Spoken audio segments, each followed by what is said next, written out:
창원 노동문화축제, 이제 노동문학 푹토크를 하는 시간입니다. 올해 주제는 안녕히 다녀오겠습니다 입니다. 이 주제가 암시하는 것은 크죠. 노동자들이 아침에 여보, 엄마, 아빠 무사히 안전하게 다녀오겠다고 인사를 하고 돌아오지 못한다는 이야기입니다. 설마라고 생각하겠죠. 2020년 지금부터 3년 전 1월 달부터 4월 달까지가 무슨 기간이냐면 코로나 바이러스가 우리나라를 덮었던 시기입니다. 4개월 동안 무려 240명이 코로나로 죽습니다. 굉장히 많이 돌아가셨죠, 안타깝게. 그런데 같은 기간 동안 노동자가 178명이 돌아가셨습니다. 신문에 안 났습니다. 코로나 바이러스만큼이나 노동자가 죽었다는 이야기입니다. 작년에 얼마나 돌아가셨는지 아세요? 작년에 무려 안녕히 다녀오겠다고 해놓고 집에 돌아가지 못한 사람이 684명입니다. SPC 제과에서 무슨 일이 일어났는지 여러분들은 알고 있습니다. 며칠 전 뉴스를 보셨을 거예요. 기아자동차 광명공장에서 500톤 배터리에 압사된 노동자가 있었습니다. 미얀마 노동자가 가까운 지역에서 25톤 트럭에 깔려서 죽었습니다. 우리는 이런 세상에 살고 있습니다. 오늘 이 북토크에서는 노동 기록 문학의 작가들을 모시고 노동 현장에서 보고 느낀 그리고 노동자들을 만난 그 이야기를 나누고자 합니다. 우리가 얼마나 현장 노동자들의 안전과 건강에 대해서 무심한지, 그리고 노동자들이 실제 어떤 상황에 있는지 그 제도와 인식에 대해서 함께 시민들과 고민하고자 이 시간을 만들었습니다. 오늘 토크 패널들을 소개해 드리겠습니다. 가나다 순서입니다. 미래의 공장일지 김경민 작가님 소개하겠습니다. 여러분들 박수로 맞이해 주십시오.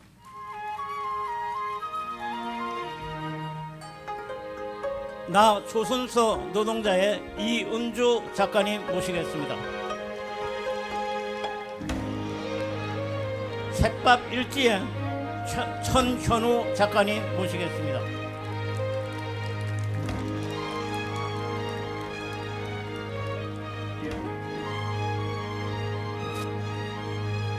여기 나온 이 세 분의 작가님이라고 불렀지만 공통점이 있어요. 모두 노동자였고요, 청년이었고요, 그리고 바로 우리 지역 사람들입니다. 노동자들이 쓰는 문법에 대해서 사람들이 관심을 갖기 시작했어요. 전문 작가보다는 노동자들이 실제 현장에서 어떤 일을 겪었는지 아 맞아 라고 공감하기 시작했어요. 오늘 그 이야기를 세 분에게 들어보고자 합니다. 제가 너무 처음에 강하게 시작했나요? 마음속으로는 더 강하게 할 마음이 있습니다. 자, 이제 세 분한테 가나다 순으로 했으니까 반대로 이번엔 질문을 하죠. 첫 번째 질문은 내가 누구인지, 내가 책에 대해서 말고요, 내가 어떤 삶을 살아온 사람인지 한번 자기를 스스로 소개해 주시기 바라겠습니다. 너무 단답형으로 하지 말고요, 한 2분쯤 자기의 인생 스토리를 짤막하게 이야기하면 좋겠습니다. 면접에서 원래 2분 자기소개 이런 게 가장 어려운데 예, 저는 천현우라고 합니다. 마산 판때기에서 한 12년 정도 일을 했었고요. 창원에서 마산 이렇게 돌아가면서 일을 했었어요. 그 경험들을 삼아가지고 책을 쓰게 됐고, 그리고 서울로 올라가가지고 얼룩소라고 하는 대한미디어 혹은 대한미디어 회사에서 일을 하다가 얼마 전에 관뒀습니다, 사실. 그래서 저 지금 백수인데 작가라는 그 좋은 타이틀이 있네요, 마침. 네, 아무튼 오늘 이렇게 여기에 초청해 주셔서 다시 한번 감사드리고요. 네, 뭐 시간이 그렇게 많지 않아가지고 많은 얘기는 못 하겠지만은 네, 최대한 시간 내에서 많이 제대로 얘기를 한번 해보겠습니다. 예. 박수 한번 보내주실까요? 예, 고맙습니다. 이은주 작가님. 네, 저는 30년 전에 창원으로 이주해 온 이은주라고 합니다. 30년 전에는 아산 창원이 굉장히 노동운동이 활발하던 시기고 노동자 대투쟁 직후여서 저도 뭔가 사회에 보탬이 되는 일을 하고자 이주를 해왔고요. 지금은 마창거제 산재추방운동연합이라고 하는 노동자들의 건강을 지키는 활동을 하는 단체에서 활동하고 있습니다. 저희 단체는 1990년도에 지역의 노동자들이 자발적으로 모여서 스스로 모임을 만들고 현재까지 활동들을 지속하고 있습니다. 산출연에서는 노동자가 죽지 않고 다치지 않고 건강하게 일할 수 있으려면 당사자의 권리가 가장 중요하고 당사자의 투쟁이 가장 중요하다라는 생각을 가지고 그걸 실천해 오고 있고요. 그 안에서 저는 상임활동가로 일하고 있습니다. 반갑습니다. 네, 반갑습니다. 저는 창원에서 태어났고 자랐고 계속 창원에 살았던 뭐 소위 얘기하는 창원 토박이인 사람이고요. 저희 아버지도 경남 여기 창원에 있는 공단에서 근무를 하시면서 현장 노동자였던 아버지의 노동을 바탕으로 이만큼 성인으로 커왔고, 그리고 저 또한 뭐 어찌저찌 하는 경로를 통해서 공업단지에서 일했던 적이 있습니다. 그리고 지금도 지금 이 지역에서 하는 시민단체 활동들을 하고 있고요. 그래서 저는 또 이 작은 사업장, 투쟁하는 사업장들을 기록하는, 싸우는 사람들을 기록하는 노동을 기록하는 사람이란 단체에서 글쓰기 팀 멤버로 활동하고 있고, 경남민주언론 시민연합이라는 시민단체에서 간사로도 일을 하고 있습니다. 네, 그래서 창원에서 잘 지내고 있는 김경민이라고 합니다. 반갑습니다. 첫 번째 질문에 아마 작가님들이 풀어나가기가 쉽지는 않았을 건데 이제 이야기를 본격적으로 좀 해보고자 합니다. 여러분들이 책을 잘 안 사시죠? 여러분들뿐만 아니라 저도 시집을 몇 번이나 냈지만 잘 안 팔려요. 좀 사보면 좋겠어요. 자, 이 세 분들이 쓴 책들이 모두 노동 기록 문학인데 그럼에도 불구하고 세 권의 성격이 전부 다 다릅니다. 자기 책에 대해서 그리고 담겨져 있는 내용에 대해서 각자가 좀 소개해 주면 고맙겠습니다. 예.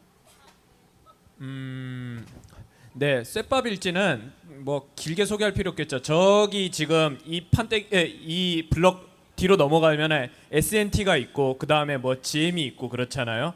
그 공장에서 벌어졌던 얘기들입니다. 이게 뭐 사람들이 처음에 이걸 듣고 이게 진짜냐, 어떻게 현장이 아직도 변하지 않느냐, 뭐 이렇게 얘기를 하시는데 저희는 잘 몰랐어요, 사실. 왜냐하면은 저희한테는 너무나도 일상인데 다른 사람들한테는 충격적이었던 이야기였던 거죠.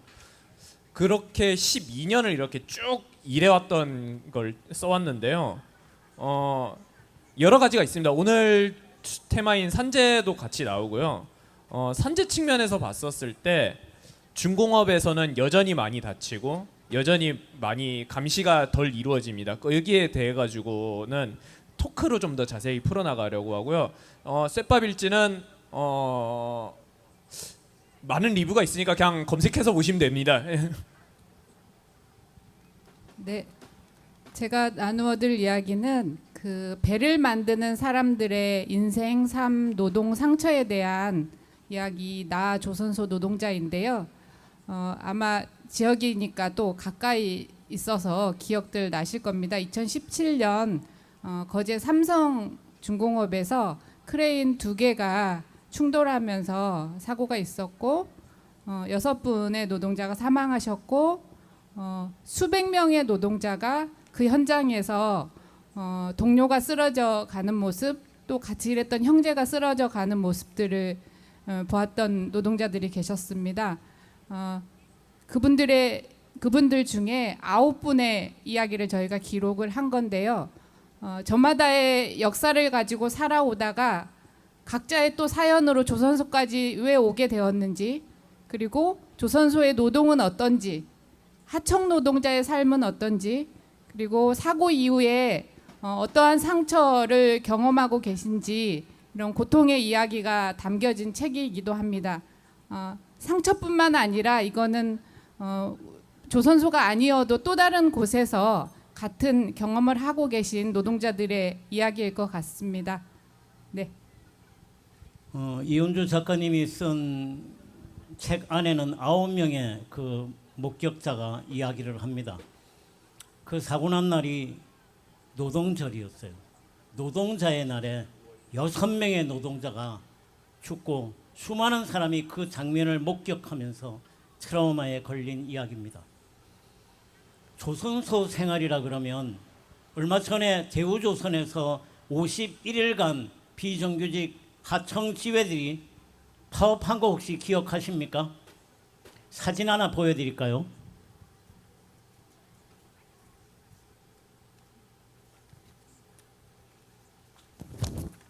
테이블이 있으면 좀 놓고 있었을 건데. 이 사진을 기억하시나요? 이 유채한 노동자가 자기 몸을 집어넣고 했던 이야기는 다른 거 아닙니다. 월급 올려달라는 이야기 아닙니다. 대통령 물러나라는 이야기 아닙니다. 이대로 살 수는 없다고 이야기하는 겁니다. 제가 들어오기 전에 음악 감독님한테 노래 하나를 미리 드렸어요. 시간이 되면 틀어주십시오. 할까 말까 망설이다가 이은주 작가님이 조선소 이야기를 하니까 노래 잠깐만 들어보실까요? 이 노래가 무슨 노래인지 한번 들어보세요. 네, 부탁합니다. 나의 손가락 내 몸뚱이 내 영혼과 내 이름 감독님 잠깐만요. 조선소 사람들은 배가 진수될 때 샴페인을 터뜨리고 바다로 촥 멋지게 들어갈 때 윤식이 나간다고 이야기합니다. 다시 한번 들려드릴 테니까 보세요. 뭐라 그러느냐? 나의 손가락, 내 몸뚱이, 내 영혼과 내 이름, 손가락 던져서 하늘을 본다고 조선소 노동자들이 탄식하며 부르는 노래입니다. 다시 한번 부탁합니다.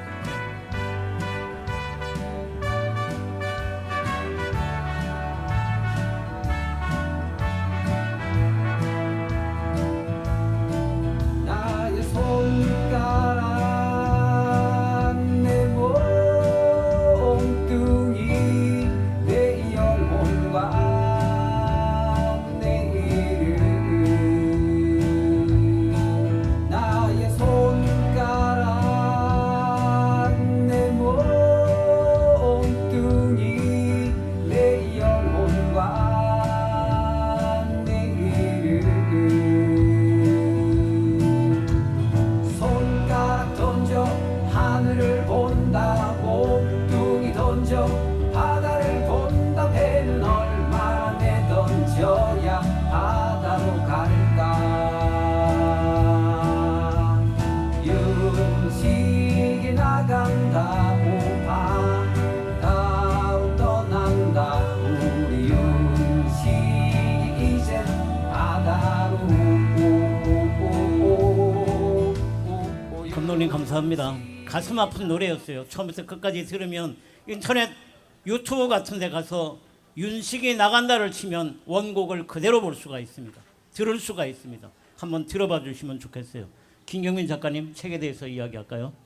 네, 저는 그러니까 남들이 다 겪는 뭐 학교를 졸업하면 뭐 대학을 가든 취업을 하든 하는 그런 상황에서 저 스스로 혼자 제 생계를 책임져야 되는 그런 상황에 놓였을 때 뭐 공장에서 한번 일해보자 하고 그 알바를 같이 했던 친구랑 같이 여기 산단에 있는 큰 기업에 이제 들어가서 일을 시작을 했고요. 그 사내 하청 업체에 들어갔다가 이제 직고용되는 기간제로 2년을 채워서 일을 하면서 그 매일매일 있었던 일들이 있었어요. 그래서 그 일들을 하루하루 그냥 기록을 했었습니다. 이제 그렇게 해야지만 제 안에 뭔가 마음속에 응어리들이 좀 풀어져서 그런 것들을 좀 기록을 하고 하는 그 2년에 조금 넘는 그 시간 동안에 기록물들이 쌓여서 그것들이 모음이 되어서 이제 책으로 나왔던 얘기고요.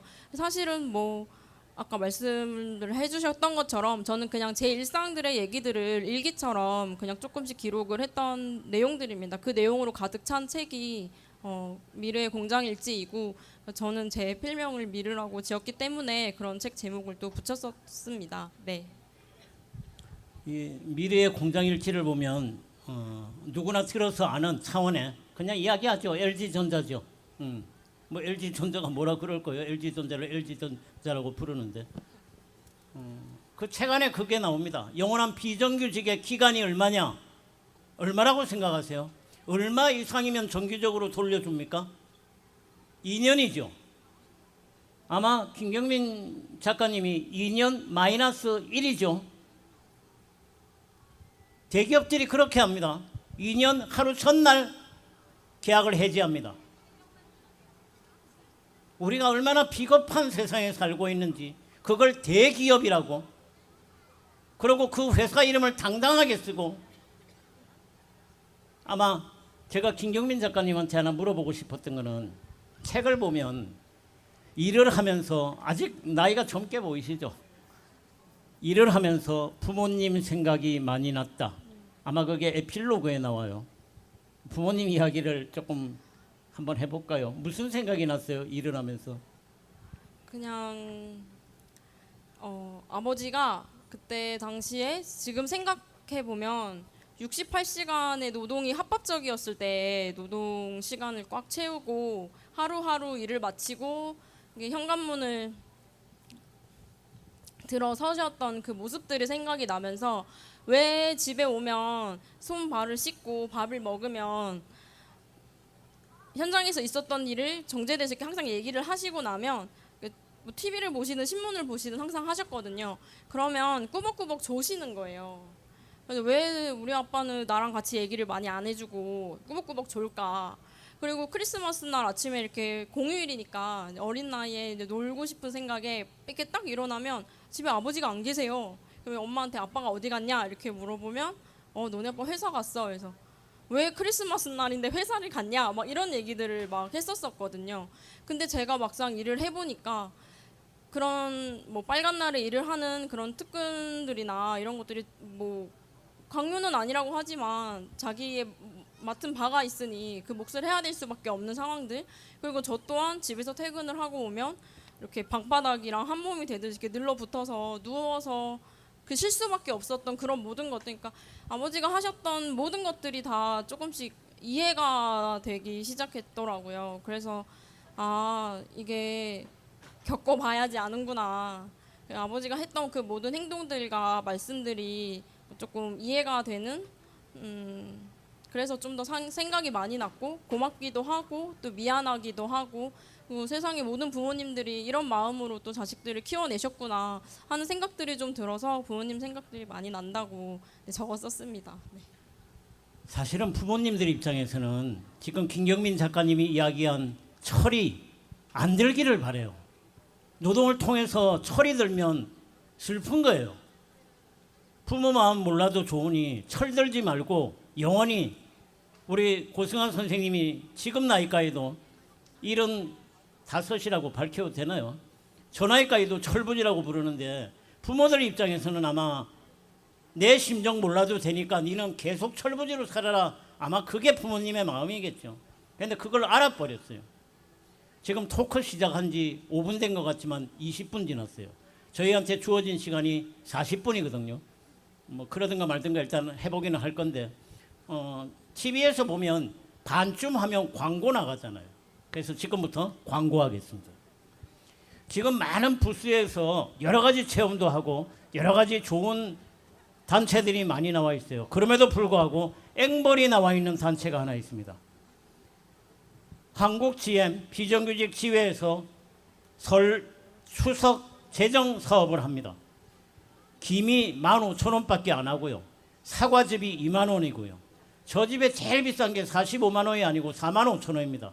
여러분들 가실 때 하나만 좀 갖고 갑시다. 2개도 말고요. 하나만 사주시겠습니까? 광고했습니다. 제가 아까 여기 와가지고 처음에 들어와서 차들이 가로수길에 쫙 있는데 경찰차가 있는지 찾았어요. 민해총이 노동문화에 대해서 한다는데 왜 경찰차가 없을까? 그런데도 불구하고 노동자가 모여서 문화제를 하면 경찰차가 나옵니다. 이 딜레마잖아요. 문화인이 노동축제를 하면 경찰이 안 나와요. 불온하지 않다는 거죠. 그런데 노동자가 문화재를 하면은 경찰차가 나와서 잡아갑니다. 잡아간다고요? 매달 대법원 앞에서 한국 GM 비정규직이 포함해서 비정규직 지혜가 거기에서 문화재를 하는데 매달 잡혀가는 사람이 있습니다. 갑자기 돌발인데 김경학 동지 어디 있어요? 바로 앞에 있네. 뛰어 올라오소. 이 사람이 불온한 사람이에요. 비정규직 그 집회를 하는데, 흔히 문화제를 하는데 왜 그렇게 잡혀갔는지 딱 2분 동안만 이야기를 해주십시오. 예, 안녕하세요. 한국 GM 창원 그 비정규직의 그 해고 노동자 김경학이라고 합니다. 쌤이 직접 진짜 불러주실 줄 몰랐습니다. 대법원 앞에서 왜 문화제를 하느냐? 현재 그 한국 GM에서 그리고 여러 현대자동차 뭐 이렇게 해서 해고된 노동자들 그리고 비정규직 노동자들이 어쩔 수 없이 민사소송을 진행했습니다. 그 개인적인 민사소송을 진행할 수밖에 없었던 이유는 굉장히 긴 이야기라서 들려드릴 수는 없지만 그 민사소송이 1심 그다음에 고등법원을 거쳐서 이제 대법원의 판결만을 남았습니다. 근데 대법원 판결이 길어지고 있습니다. 대법원에 올라간 지가 2020년에 대법원에 올라갔지만 현재까지 검토 중이라는 이야기만 하고 있습니다. 무려 4년 차입니다. 그런데 회사는 이 해고 노동자들을 현장으로 돌려보낸다는 약속까지 했음에도 불구하고 그 약속을 지키지 않고 있습니다. 그래서 저희는 어떻게 해서든 판결이 빨리 나왔으면 좋겠다라는 암묵적인 시위죠. 그게 정상적인 문화제로 미신고 집회가 가능한 문화제입니다. 문화제를 하면서 문화 노동자들과 함께 비정규직 노동자들이 우리 법원에 하고 싶은 이야기, 정부에 하고 싶은 이야기를 합니다. 하지만 윤석열 정부가 들어오고 나서 그 문화제는 불법 집회가 됐습니다. 불법 시위가 됐습니다. 그래서 잡아가기 시작했고 강제로 경찰 조사가 진행되고 있는 과정에 있습니다. 하지만 이 비정규직 노동자들이 어떠한 여력에서도 이렇게 작은 목소리라도 내기 위해서 계속적으로 진행하고 있다는 점 한번 말씀드리고 이상 마치겠습니다. 고맙습니다. 제가 일어나니까 이렇게 말을 끊는 훌륭한 노동자가 있습니다. 다시 한번 한국 GM 비정규직 우리 해고자들을 위해서 여러분들 큰 박수 보내주십시오. 자, 이제 다시 패널들에게 공동 질문 드리겠습니다. 노동 현장에 있을 때 경험담, 비정규직 안전, 건강에 대한 자기의 경험을 좀 이야기해 주시면 좋겠습니다. 산재도 포함해서요. 다 하려면 한 두세 시간 털어야 될 것 같은데요. 산재는 뭐 오늘 주요 테마가 산재니까 산재에 관련해서 잠깐 얘기해 볼까요? 다시는 김용균 재단 에서 하시는 산재 피해자 모임 그쪽에서 모임에서도 나오셨는데요. 지금 김용균 씨가 태안화력발전소에서 돌아가신 이후로 중대재해처벌법이 발의가 됐습니다. 중대재해처벌법이 발의가 됐으면은 그 산재가 줄었을까요? 아니요, 안 줄어듭니다. 늘어난 건 있습니다. 변호사들이 대폭 늘어났어요. 안전 인력들이 늘어났어요. 근데 왜 안 줄어들까요? 큰 데만 가니까요. 안전 관리자들은 큰 회사에밖에 꽂히질 않으니까요. 근데 산재는 정작 작은 데서 일어나요. 50인 미만 기업을 지금 중대재해처벌법을 유예하겠다고 3년을 유예해놨는데 국민의힘에서 또 이번에 2년 더 유예안을 또 발의했어요. 2년 더 미뤄달라고. 5년 뒤에 중대재해처벌법을 발의하게 해달라고. 이런 식으로 자꾸 미루고 있는데 이유는 있습니다. 사실 이유는 작은 회사에서 안전 인력을 충당하기 어려워요. 그러면 어떻게 해야 되겠어요? 국가가 책임을 져서 안전 인력을 투입시켜야 되는데 그렇게 안 하고 있습니다. 지금 그래가지고 이 정부가 뭔가 안전에 대해서 딱히 책임지지 않으려고 하고 있고 아마 이 기조는 저희가 나라가 책임지기 이전에 아마 외국인 노동자들이 더 많이 들어와가지고 또 그쪽으로 책임을 넘기려고 할 것입니다. 그래서 솔직히 말해서 산재 얘기를 하면 되게 암울합니다. 지금 현재 상황이.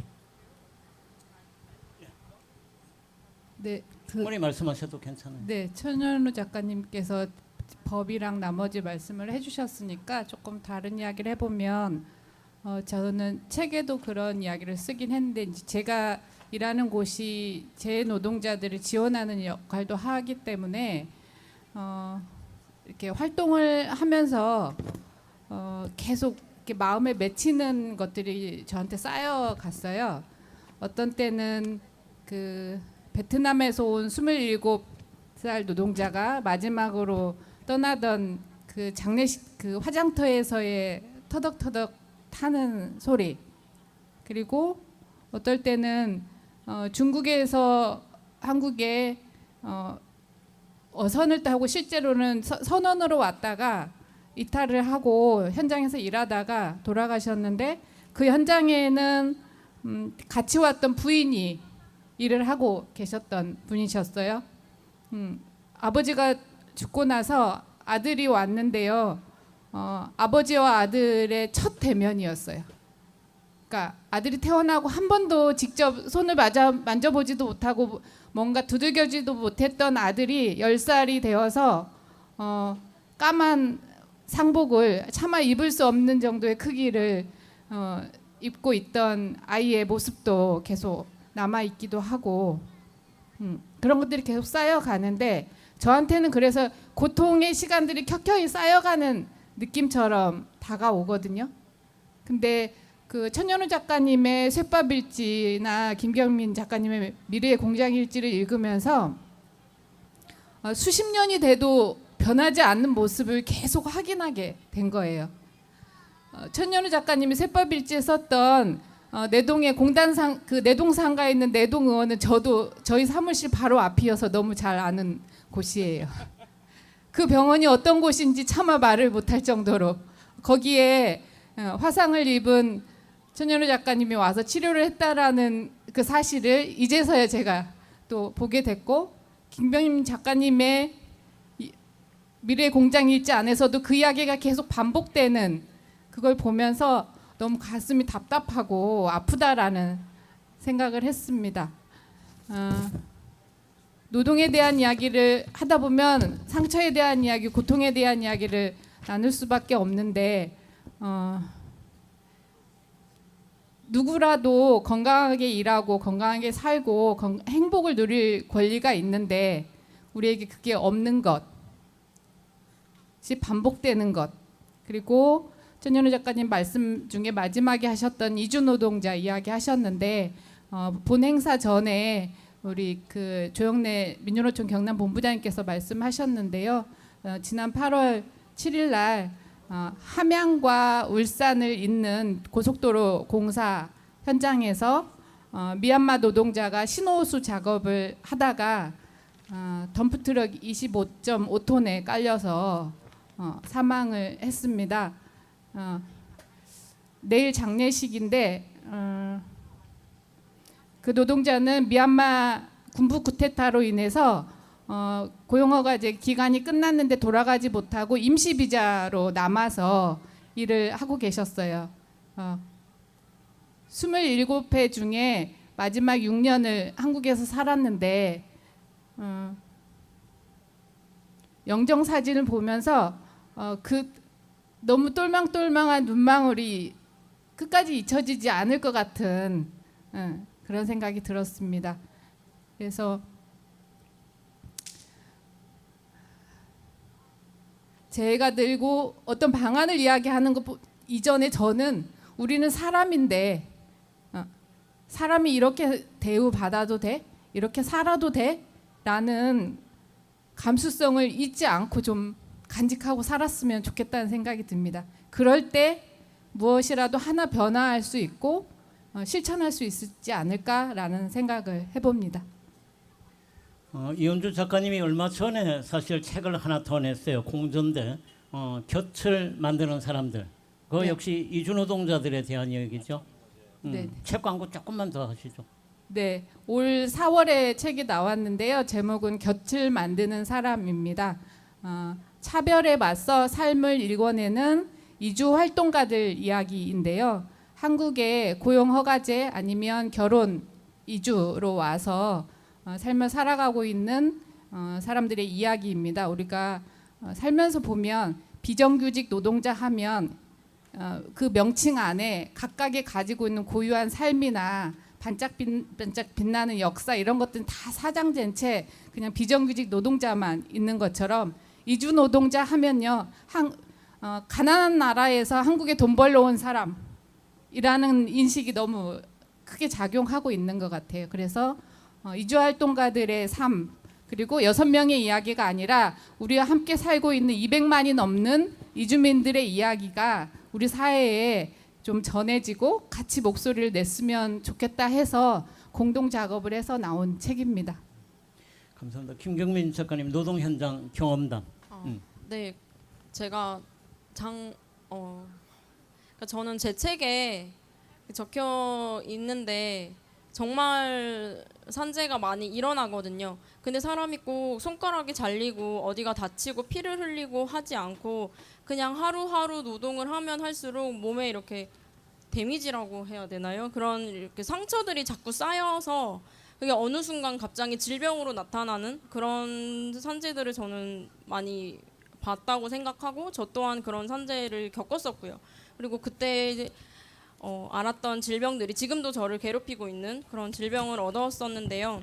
뭐 쉽게 말하면 화장실을 우리가 생리 현상이 일어나면 화장실을 당연히 가야 되지만 기계 부속품처럼 일을 하다 보면 화장실에 갈 수가 없으니까 그거를 참다가 여성분들은 방광염에도 많이 걸리시기도 하고 그리고 방광염에 걸려야 드디어 너가 걸렸구나 이러면서 네가 드디어 노동자가 되었구나라고 인정해주는 그런 분위기들도 사실은 좀 많이 있었습니다. 그리고 이렇게 옆에 있는 친구가 이제 결혼을 해서 아기를 임신을 했는데 잔업과 특근을 시킬 수 없는 법 조항 때문에 내일부터 당장 임신 휴가를 쓰라고 강요당한 것들도 많이 봤고요.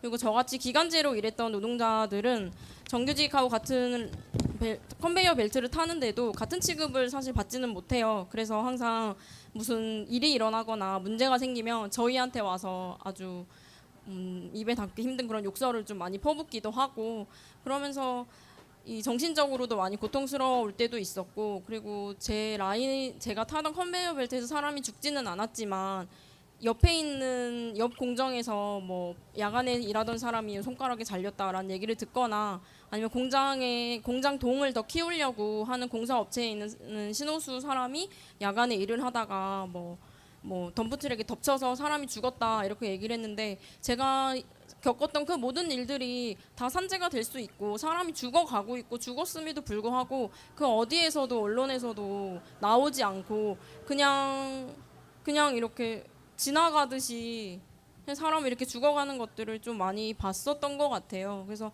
저는 제가 사실 여기 말고도 다른 사업장에서도 일을 했었는데 그때마다 이렇게 고질병이라고 하는 것들을 하나씩 이렇게 얻게 되는 그런 일들을 많이 겪었어요. 그래서 아버지가 나중에는 좀 편찮으셔서 돌아가셨는데 그때도 그냥 아버지가 편찮으셔서 돌아가셨다라고만 생각했는데 알고 보니 그것 또한 그 하루하루 만졌던 20년 넘게 만졌던 그 화학 물질에 의해서 이 화학 물질들이 자신의 몸에 쌓여서 그게 이제 하나의 병이 됐고 그런 것들 때문에 돌아가셨다는 거를 나중에 제가 이 공장에서 일하면서 아주 뒤늦게 깨달아서 참 많이 미안했었던 그런 경험들도 있고 하거든요. 그래서 현장에서만 일한다고 위험하진 않고요. 각자 노동하는 자리에서 어떤 위험성들은 다 있다고 생각을 해요. 그래서 그 위험성들을 항상 잘 경각심을 가지고 좀 보고 스스로의 권리 그리고 내 옆에 있는 동료들의 권리들을 좀 잘 챙기는 게 중요하지 않을까 하는 그런 생각들이 듭니다. 당연히 이제 오늘 주제처럼 다들 안녕히 다녀와서 집에서 편하게 사랑과 평안이 넘치는 그런 저녁을 보내기 위해서는 저런 것들이 필요하지 않을까 하는 생각들이 듭니다. 작가들의 이야기를 들으면 사실은 옆에서 듣기는 울먹울먹해요. 정말 그냥 들을 수 없는 이야기예요. 안녕히 다녀오겠습니다 해서 공장에서 떨어져 죽거나 깔려 죽거나 그렇게만 되는 일이 아니죠. 이 영화 기억하십니까? 다음 소위 실습생으로 나가서 얼마나 많은 학생들이 자기의 목숨을 흔히 말하는 결단을 내리는지 이건 자살이 아니고 자결이에요. 사회 보고 알아들으라는 이야기예요. 유튜브에 SBS를 찾아서 그것이 알고 싶다를 보면 실습생 19명이 죽은 이야기가 나옵니다. 우리가 너무 무던한 거예요. 산업재해가 사자성어인 줄 알아요. 풍토병인 줄 알아요. 아니죠. 우리는 회사를 나오면 일하고 돌아가야죠. 노동자는 일하고 싶지 죽고 싶지 않습니다. 다치고 싶지 않습니다. 시간이 조금 촉박한 것 같아요. 벌써 리허설 준비들 하는 눈치가 보이는데 보다 나은 노동 현장을 만들려면 어떤 생각을 갖고 있는지, 보다 나은 노동 현장을 위해서 천연우 작가님부터 말씀하실까요? 저는 매뉴얼의 일상화를 얘기하고 싶은데요. 다른 것보다는 공장에서 저는 일을 오래 했습니다. 거기서 왜 다치고 죽고 이러냐면은요, 매뉴얼이 잘 지켜지지 않아요. 매뉴얼이 왜 안 지켜지냐면은 저는 그 이유를 한국 사람들이 굉장히 똑똑해서라고 생각을 해요. 사실은 뭐 예를 들어 가지고 외국 같은데 나가 보면은 뭐 예시를 들자면은 저희가 저쪽에서 950원을 결제를 해야 될 때 1,000원짜리를 내고 아 맞다 하고 50원짜리를 더 얹어주면은 100원짜리를 걸러줘야 되잖아요. 우리는 100원짜리를 당연하게 걸러주는데 거기서는 뇌정지가 와요. 사람들이 이걸 어떻게 대해야지? 이게 생각 없이 일한다는 뜻이 아니고 매뉴얼대로만 일한다는 뜻입니다. 저희는 머리가 되게 좋은 그 민족이기 때문에 매뉴얼대로 잘 안 해요. 더 최적화 경로를 계속해서 찾아가요. 그러다가 사고 납니다. 그리고 그렇게 그러니까 매뉴얼을 계속 무시하기 때문에 사고가 나는데 사실은 매뉴얼을 굉장히 중시해야 되고 매뉴얼을 잘 정비를 해야 됩니다. 근데 매뉴얼이라는 게 사고 나서만 사람들이 찾아요. 산재 기사들 보셨어요 혹시? 산재 기사들 보시면은 전부 다 무슨 법 하는데 그거 실제 현장 사람들한테 물어보시면 압니다. 누구도 모릅니다 그 법을. 매뉴얼대로 안 하니까요. 매뉴얼을 정립시키지 않고 매뉴얼을 교육시키지 않으니까요. 그래서 매뉴얼을 제대로 습득하는 게 가장 중요한 일이라고 생각합니다. 저는. 네, 저는 뭐라 할까요? 이게 현장의 문화는 한편에 또 사회 문화랑 연결되어 있다고 생각하거든요. 우리 사회가 노동자의 목숨을 소중하게 여기지 않는 사회이고 그것이 너무 오랫동안 반복되어 왔고 고착화되어 왔고 값싼 노동력으로 모든 것을 대체하고 이윤을 뽑아내고자 하는 그 사회 안에 그 일터 안에 우리가 있기 때문에 천연우 작가님이 말씀하신 그 매뉴얼이 작동할 수 없는 사회이지 않을까라는 생각을 해요. 그걸 바꾸려면 굉장히 고난한 길과 많은 이게 가능할까라는 생각도 많이 하게 되는데 그런 생각을 해봤어요. 이게 산재라고 하는 것이 어떤 사고의 원인으로부터만 집중하는 것이 아니라 결국 사회 그리고 그 사회는 평등한가? 그리고 그 안에서 일하는 사람들, 일하는 노동자들은 내가 위험할 때 위험하다고 말할 수 있는가? 이것은 나의 잘못이 아니라고 말할 수 있는 사회의 문화가 형성되어 있나?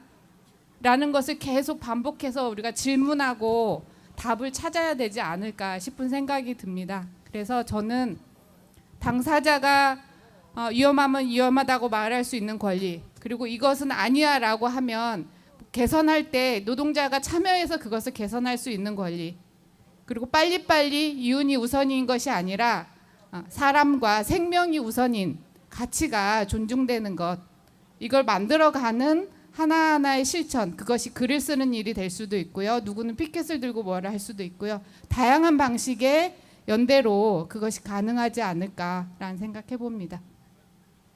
김건희 작가님.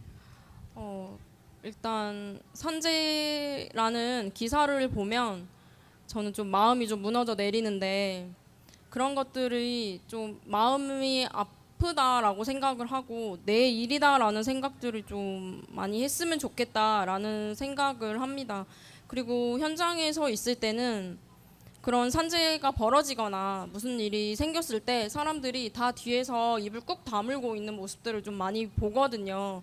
그래서 뭐 화장실을 어떻게 가면 좋을까라고 고민할 때 사람들이 갖고 있는 수많은 생각들이 있는데 그런 생각들을 좀 모여서 그리고 절대 서로에게 질타하지 않고 동료로서 이 문제를 어떻게 해결하면 좋을까 하고 모이고 얘기하고 그거를 좀 털어내고 밖으로 알리고 하는 행동들이 사실 그 현장에서는 그 진짜 현장을 바꾸는 문제에서는 제일 중요하지 않을까라는 생각이 듭니다. 모여서 얘기하고 해결 방안을 실질적으로 현실적으로 찾아가고 하는 방법들이 되게 중요하다고 네, 생각을 합니다. 네. 아쉽지만 정해진 시간이 다 됐고요. 못다한 이야기 또 별도로 여러분들 만나서 이야기해 주시면 좋겠습니다. 오늘 나와주신 세 작가님들에게 여러분들 큰 박수 보내주십시오. 끝은 아닙니다. 잠깐만요. 문화재에서 구호를 제창하면 집회가 된다고 그럽니다. 그 책임은 창원민회총 대표가 지으면 될 거고요. 진행자가 될 필요는 없고요. 진행자를 한번 따라해 주시겠습니까? 중대재해법 준수하라. 준수하라. 한 번만 더요. 중대재해법 준수하라. 중대재해법 준수하라. 노동자의 죽음을 헛되이 하지 마라. 노동자의 죽음을 헛되이 하지 말라. 고맙습니다.